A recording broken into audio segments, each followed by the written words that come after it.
drop the kids at camp. That is no joke. And we are heading to our boat. We're going through the leading edge of Tropical Storm Colin, not Connor. Colin Farrell. Colin.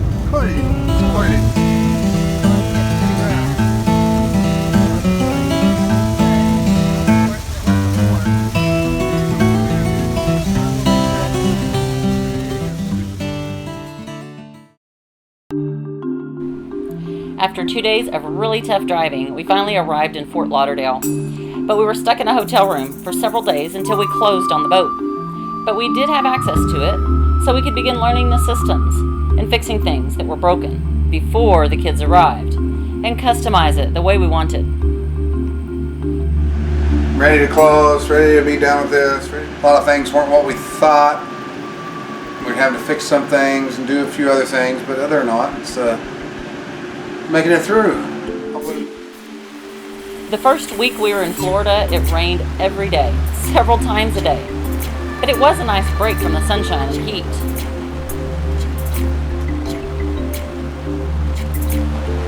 Nice. It is nice.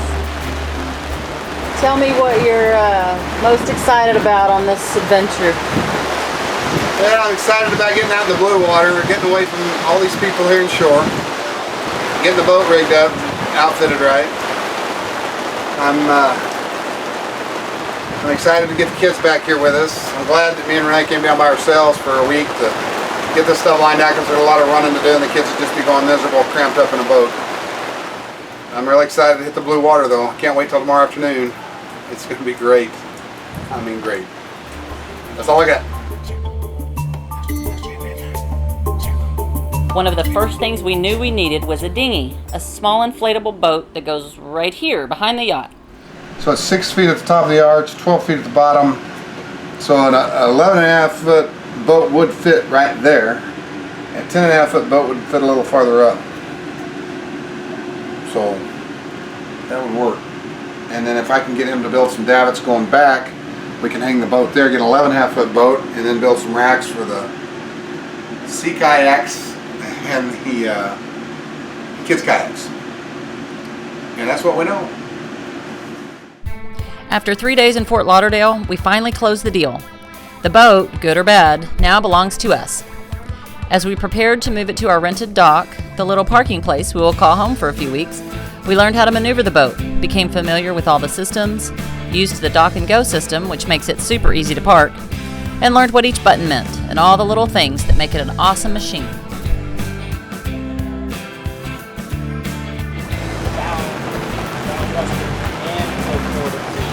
Use the dock and go. What do you think, James? Best boat in the fleet. Not Can't ask for because better weather either. not because you sell them, of course. Keith is a pro at radio calls. Sunrise Bridge, sailing vessel NE2 approaching from the north, requesting a bridge open. He has to contact the bridge operator prior to going through any of the many bridges here in Fort Lauderdale, because our mast is 75 feet tall and the bridges are only 15 to 20 feet high.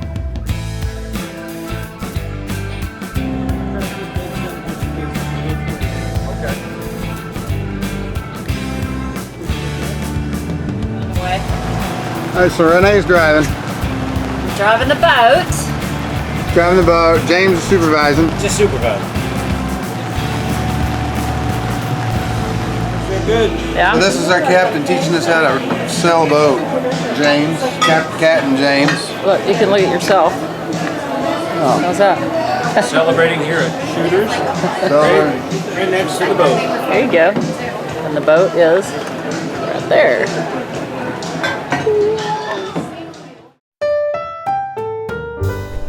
It was dark by the time we made it around to the marina, but as you can see, it was a beautiful evening cruise.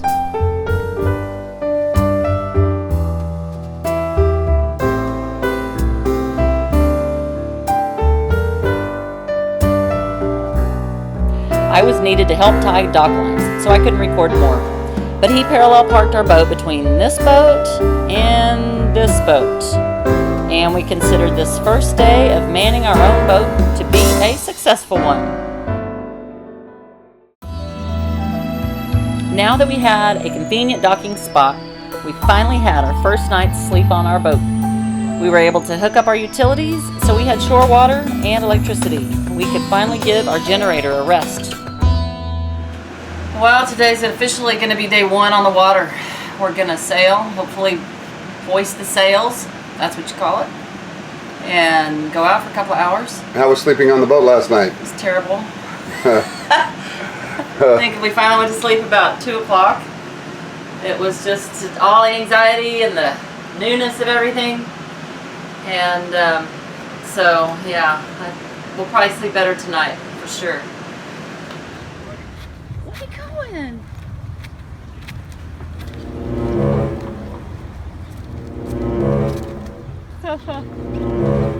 What are you going to do up there? Oh.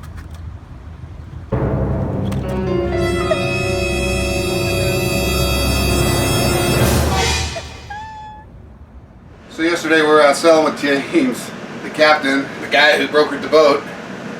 You know, the guy's been sailing for 20 years or 40 years since he was 6 years old, racing and everything else. And yesterday, me and James and Renee went out sailing.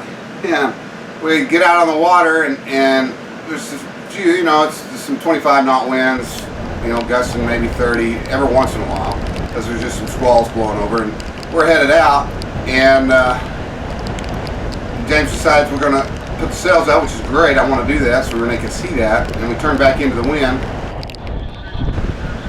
And as we're going back into the wind, James, I'm helming the boat. James is teaching Renee what things to do. And while he's doing that, he's not paying attention to his furling line. And the wind catches it and pulls the whole full batten racing 3DI mainsail out. And then it's popping in the wind.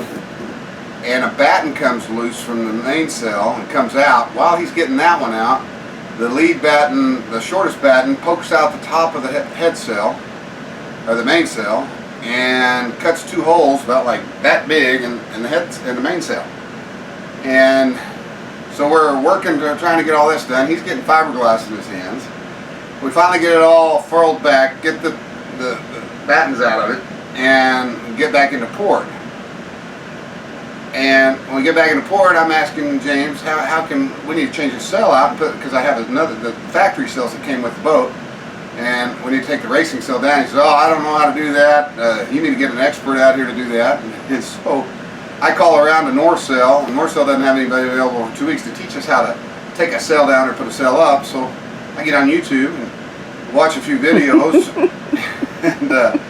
and study the rigging, study the furling mast. And last night about midnight, the wind wasn't blowing, so I just thought, well, this is simple enough. So I went to taking it down.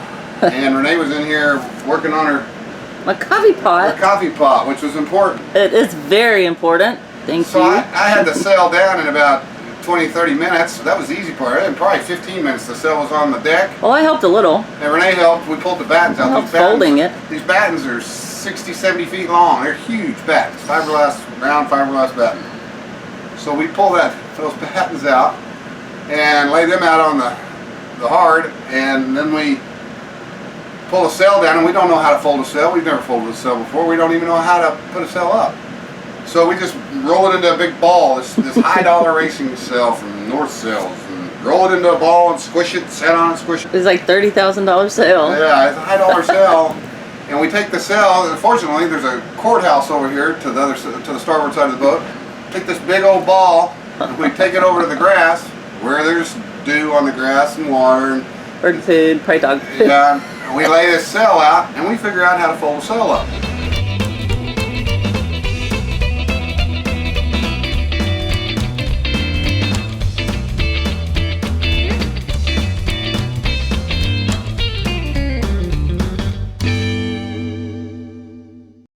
I didn't know if we did it right or not, but I grabbed the factory sail that came with the boat out of the locker this morning, and I thought, well, there's no wind.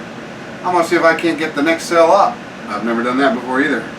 Rolled it out, hooked up from watching the YouTube videos. Yeah, I hooked up the clue roller, cinched it up tight, And I made sure my furler rope was all set and everything was right to where it needed to be, and then I hoisted the sail. I started the sail in the slot. There's a slot in there where that bull rope goes up into the top, and I hooked it up there with a shackle. The shackle that came off the racing sails, and got it going about 6, 7, 8 feet up. And then I went and got Renee, and the little wind's picking up this morning now, but to get on that winch, and she started winching, and we winched it up, stuck the tack shackle on, and then furled her right in, and we're done. Keith is a do-it-yourselfer. Well, When you can do it yourself. When I tell somebody I'm going to do something, I get her done. So that's where we're at. Good job. Hey, Woo! victory! Tune in next time as we welcome our kids and finally have a great time on the water.